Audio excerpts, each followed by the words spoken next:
Assalamualaikum warahmatullahi wabarakatuh. Selamat pagi anak-anak kelas 4. Bagaimana kabar kalian? Semoga selalu sehat dan semangat. Tetap jaga kesehatan dan kebersihan ya. Pada video kali ini, Ustadzah akan mengampu pelajaran tematik. Di pelajaran tematik ada 5 mata pelajaran yang akan diampu oleh 3 ustadz-ustadzah. Yang pertama adalah ustadzah sendiri, yaitu Ustadzah Mila, yang akan mengampu pelajaran ilmu pengetahuan alam, IPA, bahasa Indonesia, dan SPDP atau seni budaya. Pengampu yang kedua yaitu Ustadz Joko, yang akan mengampu pelajaran ilmu pengetahuan sosial atau IPS dan pendidikan kewarganegaraan atau PKN. Dan yang ketiga yaitu Ustadzah Leni yang akan mengampu mata pelajaran ilmu pengetahuan alam atau IPA. Pada kesempatan kali ini, Ustadzah Mila akan menjelaskan tentang tema 1 indahnya kebersamaan, muatan bahasa Indonesia. Sebelumnya kita berdoa terlebih dahulu. Hai bina nabda darsanah bi qiraatil basmalah. Bismillahirrahmanirrahim. Kita simak penjelasan berikut ini. Kali ini kita akan belajar tema 1, indahnya kebersamaan, muatan bahasa Indonesia dari subtema 1, 2, dan 3. Kali ini kita akan belajar tentang gagasan pokok dan gagasan pendukung. Suatu teks atau bacaan terdiri atas beberapa paragraf. Di setiap paragraf terdapat kalimat utama dan kalimat penjelas. Kalimat utama dalam setiap paragraf terdiri atas 1, sedangkan kalimat penjelas terdiri atas 1 atau lebih.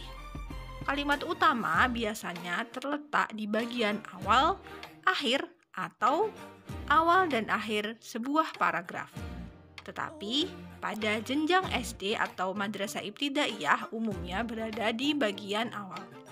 Setiap paragraf memiliki gagasan pokok. Ditemukan pada kalimat utama dan gagasan pendukung yang ditemukan pada kalimat penjelas. Gagasan pokok adalah topik yang dibahas pada suatu teks. Gagasan pokok disebut juga dengan inti dari sebuah paragraf. Sedangkan gagasan pendukung adalah uraian atau informasi tambahan pada suatu teks yang terletak pada kalimat penjelas. Bisa dikatakan bahwa gagasan pendukung adalah penjabaran dari gagasan pokok. Bagaimana cara menentukan gagasan pokok dan gagasan pendukung? Gagasan pokok dan gagasan pendukung disampaikan secara tersurat atau tertulis dalam teks tersebut maupun tersirat, tidak tertulis. Jadi kita harus menentukan isi dari gagasan tersebut. Langkah-langkah untuk menentukan gagasan pokok dan gagasan pendukung di setiap paragraf yang pertama yaitu bacalah teks dengan seksama. Langkah yang kedua, cermati kalimat pertama hingga kalimat terakhir pada setiap paragraf. Dan langkah yang ketiga tentunya temukan kalimat utama terletak di awal atau di akhir. Dan selain dari kalimat utama adalah kalimat penjelas. Mari kita cermati contoh pada paragraf berikut ini. Pada teks tersebut, paragraf ini berjudul Batik. Terdiri atas 5 kalimat, yaitu batik merupakan kain tradisional Indonesia. Kain batik dihasilkan dengan cara dilukis atau dicetak menggunakan malam dan seterusnya. Kita akan bahas satu persatu.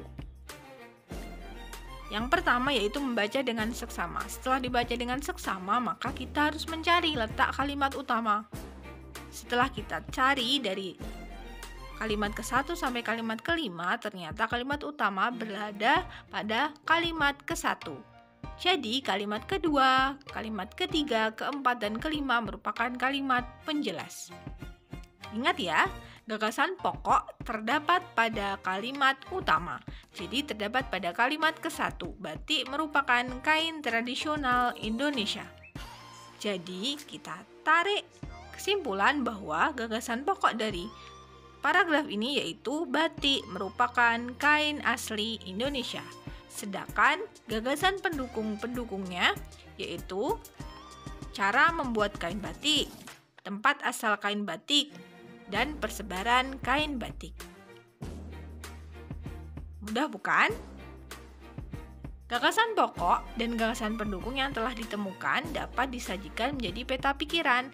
Dari tadi contoh paragraf tentang batik, kita bisa buat menggunakan peta pikiran. Peta pikiran merupakan cara menuangkan informasi yang diperoleh ke dalam bentuk diagram. Peta pikiran memudahkan kita untuk mengingat isi dan informasi penting pada suatu teks. Diagram gagasan bisa dibuat sesuai jumlah paragraf dalam teks tersebut. Kita lihat contoh bagaimana cara membuat peta pikiran. Nah, dari paragraf batik yang sudah kita bahas di sebelumnya tadi, kita bisa membuat diagram atau peta pikiran dengan menarik anak panah, menuliskan gagasan pokok, dan juga menarik panah menuliskan gagasan pendukung, seperti tampak pada layar. Nah, untuk contoh lain bisa kita temukan di buku paket Bu Pena halaman 16 dan 25. Contohnya di halaman 25, gagasan pokok dalam bentuk peta pikiran. Dari teks, Indonesia memiliki berbagai bahasa daerah, misalnya bahasa Batak, bahasa Jawa, dan bahasa Sunda, dan seterusnya. Kita bisa menuliskan atau membuat peta pikiran dari paragraf tersebut. Seperti tampak pada layar, gagasan pokok dituliskan di bagian tengah dan kita memberi anak panah karena terdapat 3 kalimat penjelas, maka gagasan pendukungnya pun juga terdiri atas 3. Ya, seperti itu ya. Kemudian menentukan gagasan pokok dan gagasan pendukung bisa dengan cara membaca dalam hati. Gagasan pokok dan gagasan pendukung ditemukan dengan cara membaca dalam hati, yang maksudnya tanpa mengeluarkan suara. Membaca dalam hati adalah kegiatan membaca dengan seksama yang bertujuan untuk memahami dan mengerti isi dari teks yang telah dibaca. Selain itu, gagasan pokok dan gagasan pendukung bisa juga dibuat dalam bentuk tabel.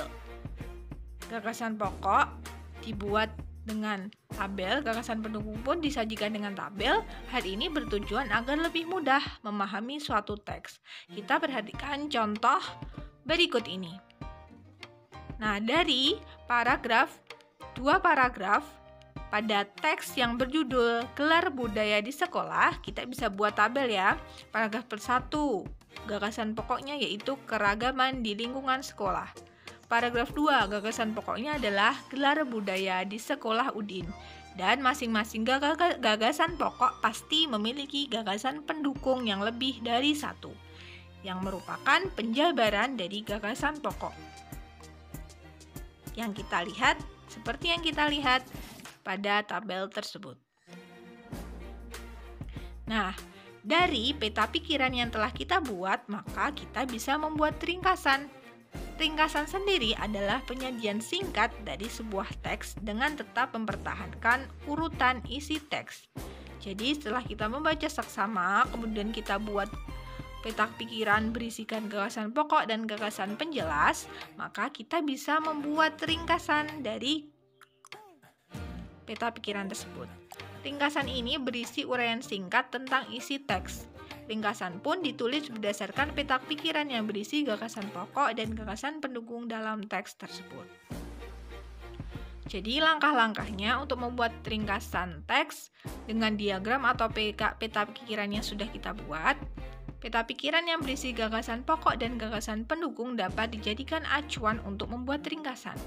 Meringkas isi teks sama dengan menulis kembali isi teks, tapi dengan cara singkat, lebih ringkas. Nah, bagaimana caranya? Yaitu langkah yang pertama, bacalah teks dengan seksama secara keseluruhan. Langkah yang kedua, gunakan kalimat tanya, apa, siapa, mengapa, bagaimana, di mana, dan kapan, sesuai dengan isi teks tersebut. Yang ketiga, catatlah hal-hal penting saat membaca teks yang menurut kamu perlu untuk dicatat. Langkah yang keempat, buatlah peta pikiran dari gagasan pokok dan gagasan pendukungnya. Yang kelima, dari gagasan pokok dan gagasan pendukung tersebut, buatlah ringkasan menggunakan bahasa sendiri. Langkah yang keenam, urutan peristiwa harus sesuai ya, jangan lompat-lompat, harus sesuai urut dari awal hingga akhir. Dan langkah yang ketujuh yaitu gunakan kalimat yang ringkas atau singkat. Dan ingat, hindari pengulangan kalimat dan bahasa yang tidak efektif atau bahasa yang sulit untuk dipahami. Selain itu, gagasan pokok dan gagasan pendukung kita juga bisa ditemukan dalam teks lisan. Maksudnya, teks lisan ini adalah teks yang dibacakan. Contohnya, Ustadzah sedang membacakan teks, maka kalian bisa menyimak lalu mencari manakah gagasan pendukung, manakah gagasan pokok. Sama dengan teks pada umumnya, teks lisan juga memiliki gagasan pokok dan gagasan pendukung dengan cara tadi, dengan cara menyimak. Menyimak artinya mendengarkan dengan seksama hal yang telah dibacakan atau dibicarakan. Contohnya, orang tua kalian sedang membacakan teks. Nah, pada masing-masing paragraf kalian menyimak, mencari di manakah gagasan pokoknya, di manakah gagasan pendukungnya, seperti itu. Nah, contohnya seperti ini. Ustadzah akan membacakan paragraf ini. Nah, kemudian kalian menyimak. Kalian carilah mana kalimat utama dan mana kalimat penjelas. Setelah ditemukan kalimat utama, maka disitulah letak gagasan pokoknya, yaitu makanan tradisional Indonesia mampu menarik wisatawan. Selain kalimat utama, pasti adalah kalimat penjelas. Di dalam kalimat penjelas, kita temukan gagasan pendukung dari setiap kalimat. Itu tadi, kita sudah membahas tentang gagasan pokok yang berada pada kalimat utama, gagasan pendukung yang berada pada kalimat penjelas, bagaimana cara membuat peta diagram, kemudian bagaimana cara membuat ringkasan. Nah, saatnya carilah satu teks bacaan yang berisi lebih dari satu paragraf. Kalian bisa mencarinya di majalah, di koran, atau di internet. Lalu, tuliskan gagasan pokok dan gagasan pendukung dari setiap paragraf dalam bentuk diagram seperti contoh pada gambar di bawah ini ya. Jadi setiap paragraf dibuat secara terpisah. Sekian pembelajaran kali ini. Kita tutup hayabina. Nahtatim dasanah biqiraatil hamdalah.